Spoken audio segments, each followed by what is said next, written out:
Hey everybody! I have got a really cool segment to do for you today. I have been wanting to do this for a couple of years and COVID and all of that, haven't been able to do it. Today I am here with Jason and I'll introduce you to him in a second.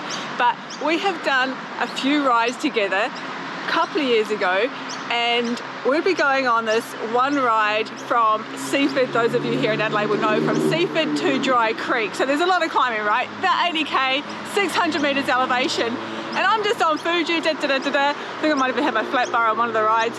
And Jason's like, oh, we've got to sort of keep waiting for him. He's doing well, but we're waiting. It's like, how much does your bike weigh? Like, what sort of bike are you riding? And we're gonna weigh it today and I'm gonna show you. And I just think this is one of the things people don't realize, is like so many people are good, strong riders, but they're going slower because their bike is so much heavier than the rest of ours. It's so much heavier.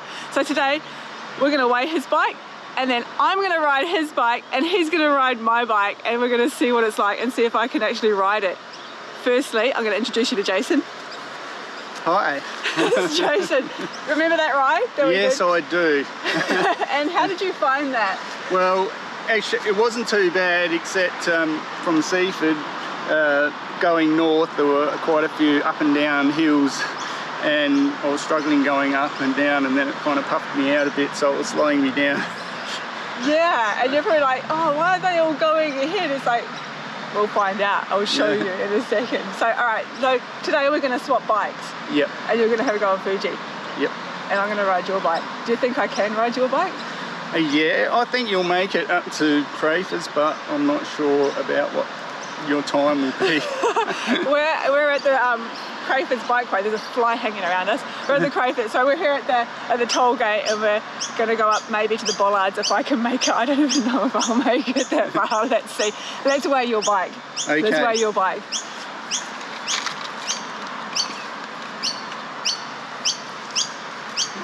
Definitely need two hands for this. Oh my goodness, so we've got kgs here. So that's about 6 to 18 kg. I can't see exactly, 15, 16, 17, about 18 kg. Oh my goodness, are you on hands? You're gonna break your hands. 18 kg.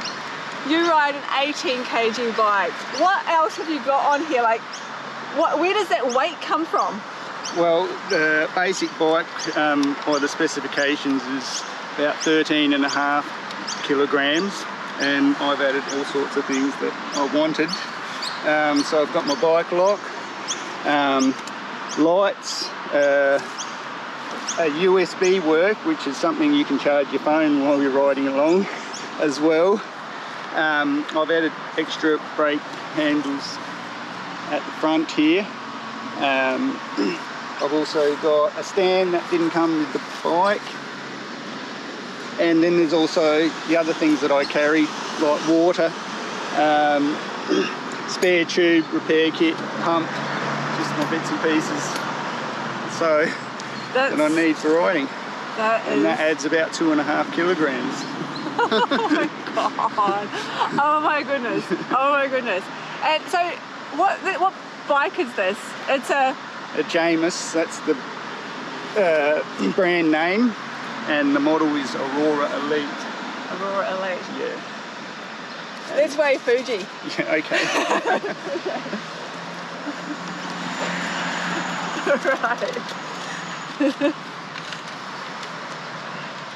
So yours is about 18. Yeah. We got two, yeah, 18. And Fuji is 10. And that's with my accessories are a water bottle, a camera, and a spare tube. So how do you feel about that? I can pick that up easily with one hand. Are you like, oh my goodness? Yeah. Have you ever ridden a bike like this? No, I don't think so. I haven't had a bike for more than 20 years, and I think the frames were a lot heavier back then. And technology has advanced so much that bikes are so light. Yeah, and compared to that. So I think today we're going to switch the pedals, yeah? And I think the seats are about the right height. Yeah. And you just need to teach me how to use the gears on yours, and because yours are a bit different from mine. Yeah. And then we'll go for a little ride up the old freeway bike path, and I don't know how you go. You'll be like, and I'll be like, I doubt it. You ride all the time and I don't. yeah, but you ride that. So you'll be like, this is so easy. All right, okay, let's sort out the pedals and stuff. So the reason why I'm switching the pedals is because Jason rides flat shoes, like just sneakers with the pedals like that. There's no clip-ins, and mine are the mountain bike clip-ins. And so I want to ride these on his bike, and he's going to ride these on my bike. I'm so nervous. All right, gears are so different. Like, what kind of gearing is this? Because this is very... So I read about this, and apparently they were common back in the 70s. In the 70s? Yes. Why are we riding a bike that's got gears from the 70s? Because I don't know, that's just the way they designed it, because it's more efficient. And I don't mind it actually, changing gears, or you get used to it. So... How do I do that? You have to tell me, because So, if you remember, they used to have gears up here as well. So it's basically the same, except they're on the end of your handlebars. Okay. So, I have to try and remember myself now. I've ridden that long, but you've got three, and this is front. Okay. So I got that. Gears. That's the front gears. So I've got that, which is for that, because there's three chain. All the way up. You got three chain rings here. Yeah. Yeah. Let me spin it and make sure I've got everything right. It's been so long. I've got to get on it, and then it'll just come to me naturally. Yeah, Jason's going to show me how to do this, because this is making me a bit nervous. I'm like, what sort of gearing is that? He's going to show me, and then we'll jump on the bikes and we'll go up there. Okay. I was wrong. Right. I'll be back with the front one here. I'll be back with you in a second. He's showing me how to use the gears. I still don't really know, so I'm going to have a little test on the road here. It's really heavy, even just trying to hold the bike. Oh look, there's Jason going. Off you go. You're all set. Off he goes. He's having a little test, and off he...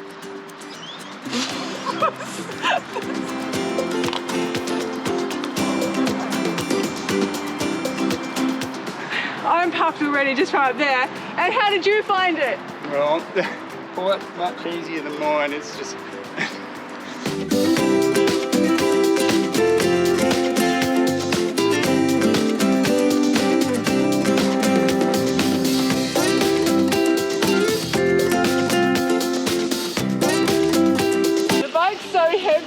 I can't go slow on it. Like, I have to keep pushing to keep it moving, because if I go too slow, I feel like I'm going to fall off. So I've got to keep going ahead. But meanwhile, I'm leaving Jason behind me. He's still getting used to the bike. So we're just past the 4 kilometre mark. Yeah, we've got another about 4 k's to go. Yeah, so it wasn't as bad as what I expected. I'm probably suffering from a sore bum more than anything, I think. And the lightness of the bike is... Oh, well, it's so much lighter and so much easier to pedal. You can feel the difference. Yeah. So yeah, I'd be struggling even to make it up here on that bike, I think. Yeah. On my bike. It's a lot of extra weight. Yeah. Do you still feel like you're going to go that other halfway? Carry on and go... Oh, I'm going to give it a go. That's what I'm like.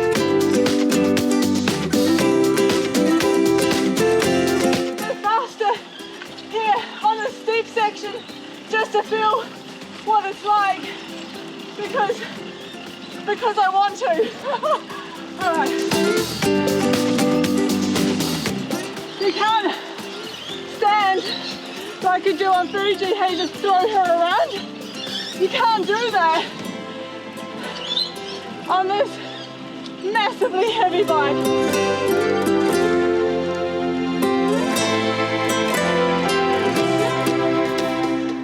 That is probably what we just did. Let me have a look. We've done 407 meters climbing. I'll show you guys. Like, this is what Jason's just done. 407 meters climbing and 8.9 kilometers. Average 7 kilometers an hour. That's right. That's probably would that be the most climbing that you've done in the least amount of kilometres? Yes, probably ever. Ever, yeah. And you did it on Fuji. Yeah, and I don't think I would have been able to do it on my bike.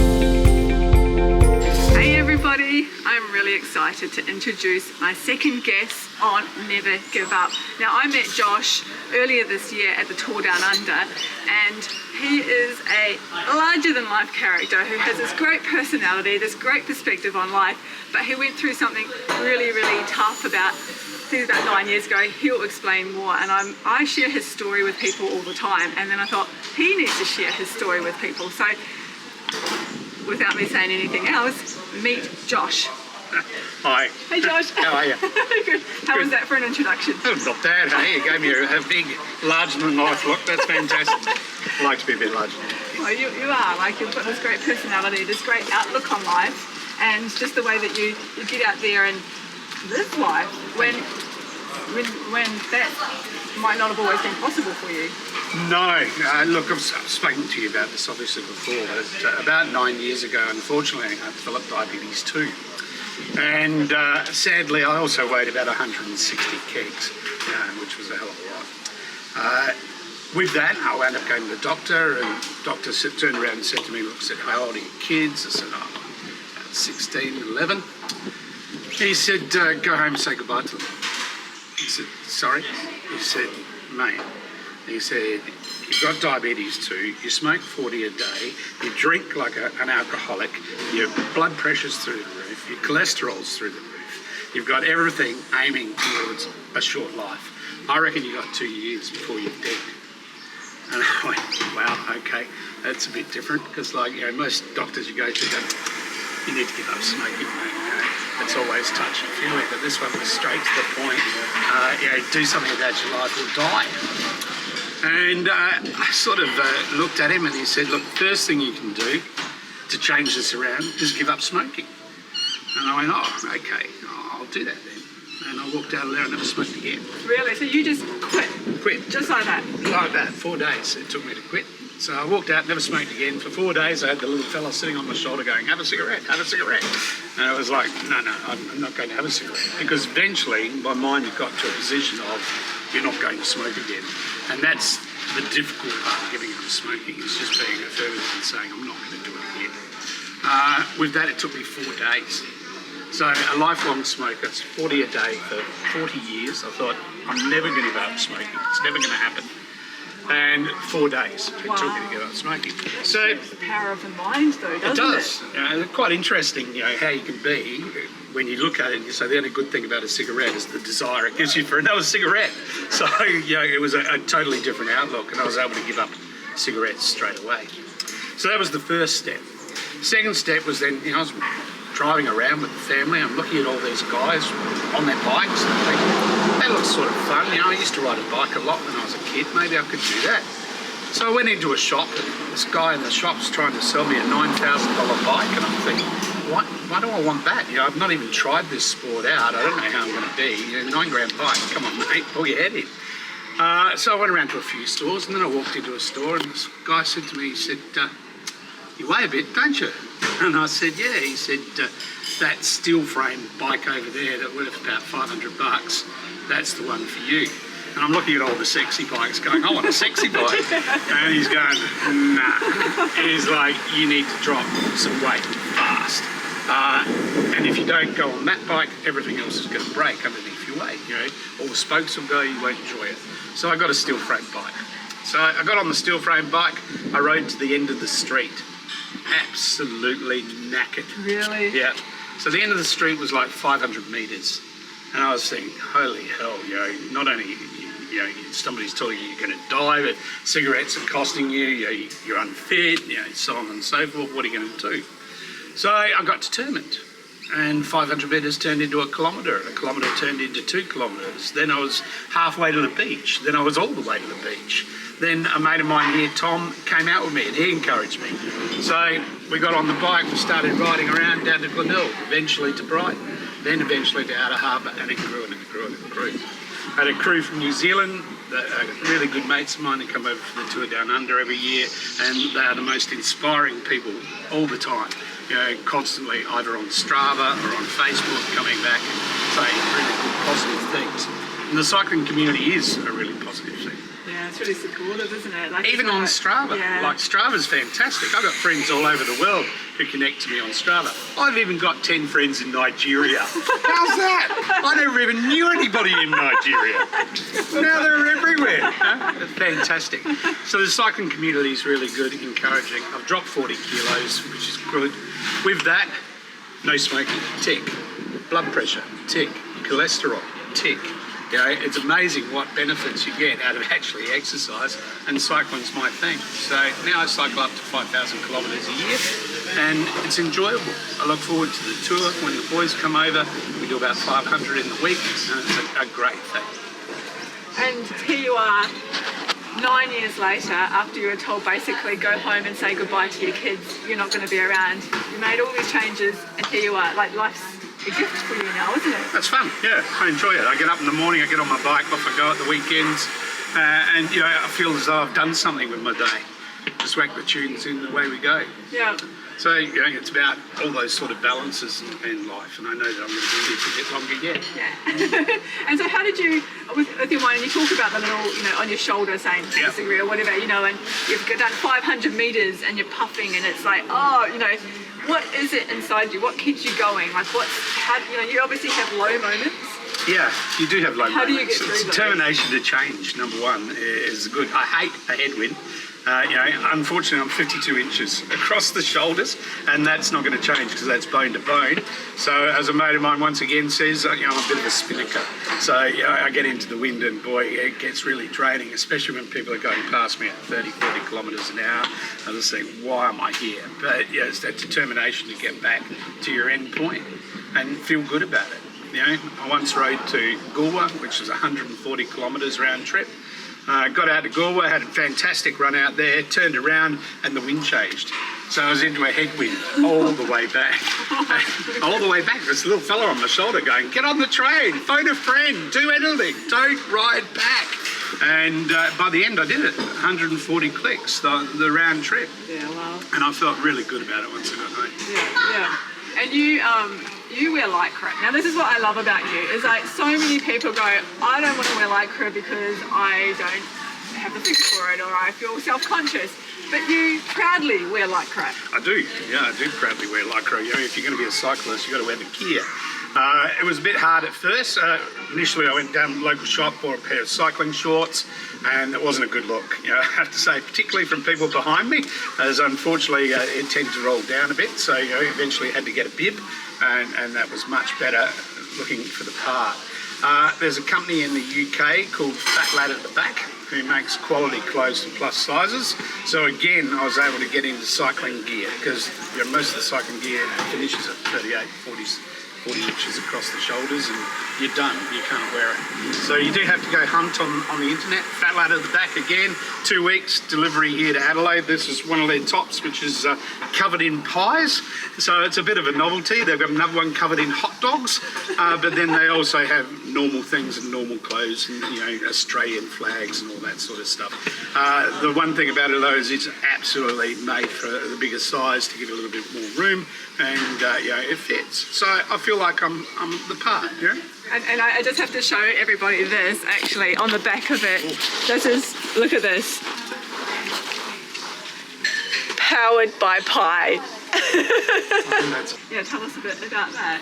So, I spent 15 years in England as a chef there. Also lived in New Zealand 5 or 6 years in Christchurch, was also a good experience. And then back here to Adelaide, but also travelling around the world as well. So exposed to a lot of things, which is fantastic. The biggest thing, I suppose, from this point of view, was that in London my weight was sort of pretty well under control because it was pointless having a car because it cost you 250 quid to park outside your house. So you don't have a car, you walk everywhere, you're up and down the tubes, you're carrying your stuff back from Sainsbury's, from the supermarket, you're doing plenty of exercise, so you don't notice it. I thought when I came back to Australia that I would have a healthier lifestyle, but unfortunately when I got back here, you just walk from your front door to the car, you know, and that's it. You know, you drive everywhere. You know, you drive your kids down to the beach and they go into the surf and do their thing while you sit there and watch them and make sure that they're healthy and they're not drowning or anything else like that. On the way back, if they have an ice cream, you have an ice cream. You know, it's not so good. So once again, you know, this is now about you know, doing healthier options. Now, I suppose, in essence, the key is changing your mind to concentrate on wellness rather than illness. Welcome to Ask Lewis with Serafina. Hey everybody, we are back with some of your questions. Welcome back. Let's do some questions. Yeah, there's been a few more, and I'm glad you've set the timer, right? Yes, yeah, set the timer, yeah. Good. Yeah, we'll stop in 10 minutes. Okay, good. Okay, there's just so much to cover. It's really cool. Okay, so here, this is a question from Sophie on Instagram. It's, what are the benefits of carbon, alloy, and steel frames?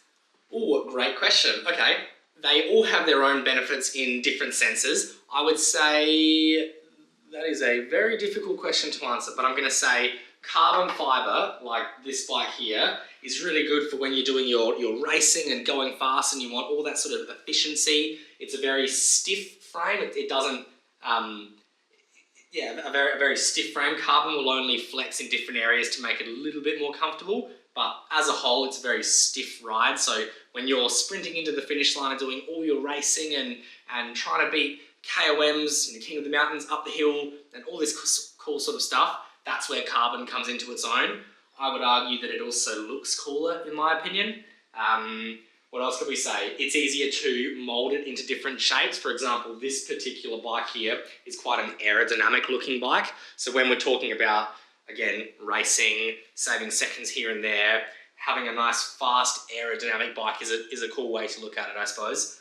That's carbon fibre. When we look at aluminium, aluminium is really good in the way that it's a lot more affordable than either of the other two options here. Aluminium is what you'll find most entry-level bikes as being, again, just from like a price point aspect. When we look at steel frames, steel is really cool in the way that it's really strong and robust, and there's not a whole lot that can damage a steel frame. Even if there's like an impact or something like that from something quite heavy or strong, like a stone or a rock, or even you've got all your big heavy bags on there with lots of water and your tent and all this sort of stuff, they kind of come into their own just being such a strong frame. A lot of people talk about them being quite comfortable as well. When you're doing your long gravel rides across long gravel roads and all that sort of stuff, apparently they're very compliant is what a lot of people say. So steel is really popular for gravel because of just how strong it is. The only downside that I would say to steel is that it is quite heavy. So I guess that's my short answer. Carbon fibre is cool for racing. Aluminium is cool because it's nice and affordable. Steel is cool because it's really strong and robust.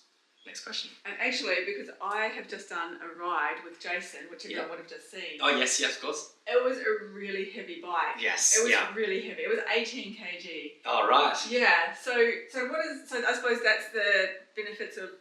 You use that more for bike packing. Exactly. Yeah, exactly. Like if you're talking about strapping your bags to it and riding from Perth to Sydney, the Indy Pack wheel race, having a really strong bike that can handle that is so important. Weight's always a factor, unfortunately, but when you want the strongest bike you can get, steel is the way to go. Yeah. You can handle anything, and then as long as you've got the right gearing, you're going to be able to go up. Exactly. Yeah, absolutely. I've just had a customer walk in, so I'm just quickly going to put a pause on this. I'm going to say hello to him, and we'll be right back. Sorry. Thanks, guys. Hello, how are you going? All right. This is so cool. This happens every time we're filming. There's always people coming in and out of the shop wanting to see Lewis. It's really good. It's really, really cool. He's very popular. Oops, sorry about that. Cool, I'm back. All right. We were talking about different types of frame before, and you were saying you might have had a question about different frames? Yeah, well, I like what you were saying was that the carbon frames are better looking, really are. Yes. And I think the same. And I think that's absolutely. That's what attracts me to the road bikes and the carbon frames, because they're very sexy. I can say sexy. They're very sexy. They are sexy. And we should go and show a couple that you've got in the shop, because there's one outside you like. There's one that I really like. Okay, let's go and have a look. Yeah. And I have been thinking, I'm like, should I don't tell Fuji but I'm thinking. I don't know. But All right, let's go and have a look. Which one are you looking at? Oh, I think I know which one you're talking about already. you like it as well? Yes. Guys, come and check this out. Look at this. Look at that. Oh my goodness. It's just so sexy. It's a Absolutely. really, So that one's the Pinarello Dogma F10. So Pinarello is, for a lot of people at home who might already know, they would call it the Ferrari of push bikes. This one is a disc brake version as well, so it's like a current generation sort of bike. This one is called the Dogma F10. We're now up to the F, so this one's a couple of years old, hence the reason why we're in a pre-owned bike shop as well. But brand new, unbuilt. From what I've heard, I think there were 3 of this particular colour brought into Australia, and they were only ever sold to Zwift employees, which is pretty cool. That's why it's got the Zwift colouring on it as well. The orange, the pink, the blue. It says made in Watopia underneath for all you Zwifters at home. You'll know what that means. Uncut steerer, all this cool stuff. Like I was saying, there were 3 of them brought into Australia. And from what I've heard, one of them has been hit by a car and written off. So I think this is one of 2 left in Australia at this point in time. Really? So there's only 2 of these? there's only 2 of these. It's your size, all this cool stuff. Keep talking. Yeah, absolutely. It's pink, it's sexy, it matches your shirt. Let's go. It is very cool. I mean, and yeah, I don't know, like it's just, I would be able to go faster on that than I can on Fuji, right? Oh, don't say that out loud. Fuji might hear. Yeah. I can go faster on that, right? Yeah, exactly. Yeah. And it's F10, so it starts with an F. So we're still sticking with that Fuji Fredo family. Yeah. Oh, that just made sense in my head then. Yeah, perfect. Cool. Yeah. It's and how much would that weigh? Great question that I don't know the answer to off the top of my head, but I'm gonna guess like maybe 2 kilos, probably less than that even, probably more like a low 1. Yeah, we can check if you want to actually know. I've got some scales if we want to weigh it, but that is, again, like I was saying, the Ferrari of push bikes. On paper, that's as good as it gets. Wow. Yeah. Guys, let me know. Do you reckon I should upgrade Fuji? Could I put my 42 cassette on that? Man, I'll make anything fit on there, absolutely, yeah, definitely. We'll fit the whole group on there. Yeah, awesome. Just moving across the disc brake, that's the only thing to think about. Okay. But that's a conversation for off camera maybe. Yeah. And just quickly, because I think we're about to run out of time as well, that's the beeper. Yeah. But why don't they make sexy, heavier bikes with steel frames? I'm sure there's a huge market of listeners sitting on their couches at home right now that strongly disagree with you, that think steel looks awesome. I think carbon looks cooler personally, but I guess we're talking about different paint schemes and different materials and different tubing and so many different variables in that. I think I think carbon fibre looks cool because you can mould it into such a beautiful shape, whereas with steel, it's usually like a perfectly cylindrical tube, which is what traditional bikes look like. But now that we're moving across to all this fancy, cool carbon fibre, I mean, technology's just coming a little bit further, I suppose. So, yeah, I think a lot of people will disagree and will say that steel looks cooler. I, however, am on the carbon fibre fence. I'm on your side. Yeah. It's like DC versus Marvel. Exactly. It's people on both sides. Yeah. Ford versus Holden, Port versus Crows, all that stuff. Yeah. We have, again, run out of time, as we do. Yes, there's too much to talk about. We're having too much fun, all of that cool stuff, but we've really got to cut it. We've gone over time. So thank you, everybody, for watching. I'm sure we both had a lot of fun, and I hope you did sitting at home as well. Thank you for watching our videos. And we'll see you next week, and send in your questions. See you next time, guys. Bye. Bye.